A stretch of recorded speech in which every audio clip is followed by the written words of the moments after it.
¿Alguna vez te preguntaste por qué el Reino Unido mantiene la soberanía de una porción de la península ibérica? En este video hablaremos de Gibraltar, conocida como la única colonia de Europa, su posición estratégica y qué argumentos sostiene España para pretender recuperar su soberanía sobre la roca. ¡Empecemos!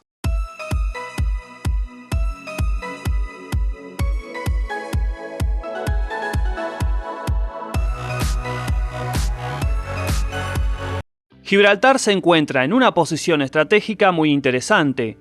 Está ubicada frente al estrecho del mismo nombre que separa África de Europa y que une el Océano Atlántico con el Mar Mediterráneo.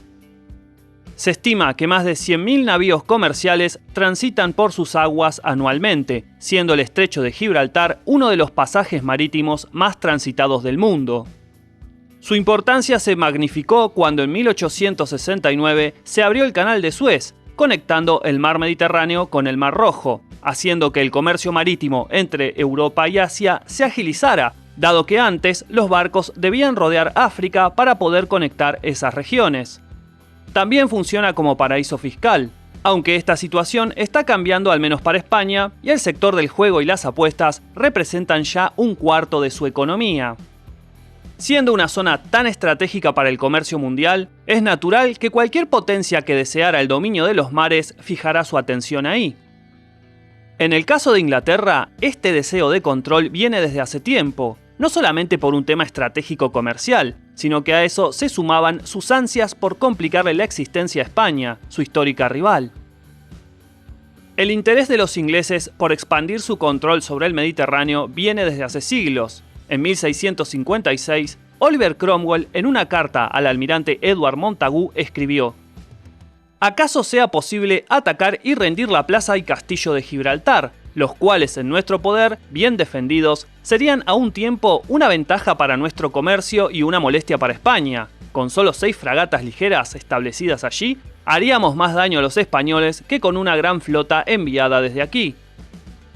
A lo cual Montagu respondió que existía un gran deseo entre mis colegas de que se tome Gibraltar. La forma más sencilla de ocuparlo es desembarcar en las arenas del istmo, cortando toda comunicación de la plaza con tierra.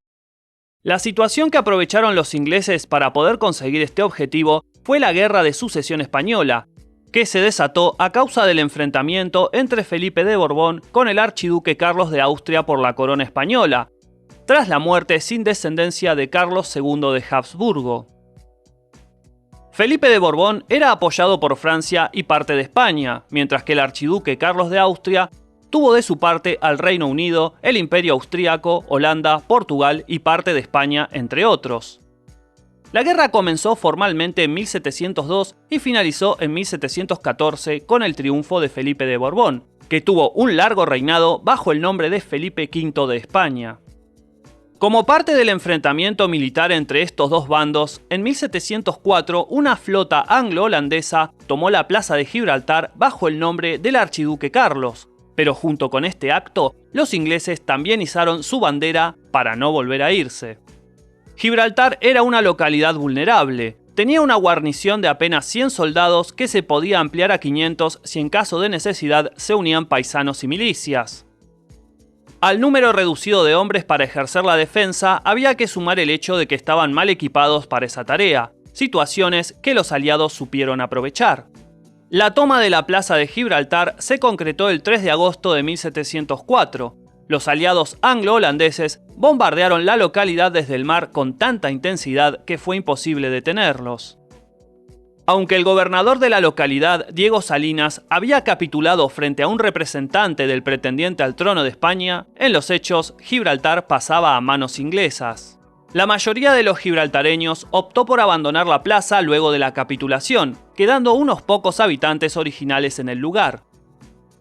Don Juan Romero, párroco de la iglesia Santa María, escribió: «Fue tanto el horror que habían causado las bombas y las balas que de 1000 vecinos que tenía esta ciudad quedaron hasta solamente 12 personas». También agregó que luego del abandono de la ciudad, los ingleses se dedicaron a robar cada una de las viviendas, incluyendo la del párroco. España reconoció la soberanía británica sobre Gibraltar en el Tratado de Utrecht en 1713, aunque antes y después de ese tratado intentó reincorporar el territorio mediante la fuerza. Se buscó recuperar la plaza mediante asedios, que acontecieron entre 1704 y 1705, en 1727 y el último fue en 1779, en un contexto de guerra que tenía a Gran Bretaña enfrentando a una alianza entre España y Francia. En este gran sitio, que duró 3 años, 7 meses y 20 días, se estima que los ingleses perdieron entre 870 y 1000 vidas, mientras que el bando español perdió 6000. Esto desmoralizó a los ibéricos y fortaleció el espíritu de los defensores de Gibraltar. Cuando se firmó la Paz de Versalles en 1783, poniendo fin a una serie de conflictos globales que involucraban al Reino Unido, España y Francia, se acordó reconocer la independencia de Estados Unidos. Gran Bretaña entregaba a Francia varias islas de las Antillas y a España se le reconocía Menorca y se le devolvía Florida, entre otras cuestiones. Pero de Gibraltar no hubo ninguna mención. Posteriormente, hubo reclamaciones diplomáticas por parte de España a lo largo de los años, que resultaron bastante infructuosas. Con el correr del tiempo, los británicos aprovecharon distintas circunstancias para ampliar el territorio que controlaban, yendo mucho más allá de lo que se había acordado en Utrecht en 1713. El Gibraltar que España reconoció bajo el control del Reino Unido por medio de ese tratado se limitaba a la ciudad que existía en ese momento, el puerto, las defensas y las fortalezas. Excepto eso, no hubo una demarcación territorial. Pero a esos sectores definidos por el tratado, los británicos también sumaron la totalidad del peñón y avanzaron sobre el istmo. La ocupación del istmo fue bastante descarada. Durante 2 epidemias de fiebre amarilla acontecidas en 1815 y 1845, España permitió el establecimiento temporal de campamentos sanitarios afuera de la ciudad de Gibraltar para tratar a los enfermos. Esta ocupación temporaria del istmo por razones humanitarias terminó volviéndose permanente de forma ilegal. Aunque España y Gran Bretaña han alcanzado acuerdos en materia laboral, la situación de paraíso fiscal de la ciudad, sobre los usos del aeropuerto de Gibraltar y telecomunicaciones, el asunto de la soberanía del territorio sigue siendo objeto de reclamo en las Naciones Unidas, que desde 1965 insta a los dos países a sentarse a negociar, dado que se encuentra catalogada como una zona sujeta a descolonización. Para España, recuperar Gibraltar pasa por un tema de integridad territorial, dado que posee costas sobre el Mediterráneo y aún sobre costas africanas, estratégicamente no le suma demasiado. Para el Reino Unido, que ha perdido la mayor parte de su gigantesco imperio, el poseer estos enclaves esparcidos en distintos mares le otorga capacidad de control y de despliegue de fuerzas militares en zonas distantes del globo. En resumidas cuentas, por el Tratado de Utrecht, los británicos poseen derechos legales para administrar Gibraltar. Las cartas ganadoras que posee España para avanzar en una posible recuperación de su integridad territorial pasan primero por definir el alcance de esta administración británica, que se desbordó ampliamente desde lo fijado en 1713. Pensar en un enfrentamiento del tipo bélico es impensable en este siglo y solamente queda abierta la posibilidad de la negociación.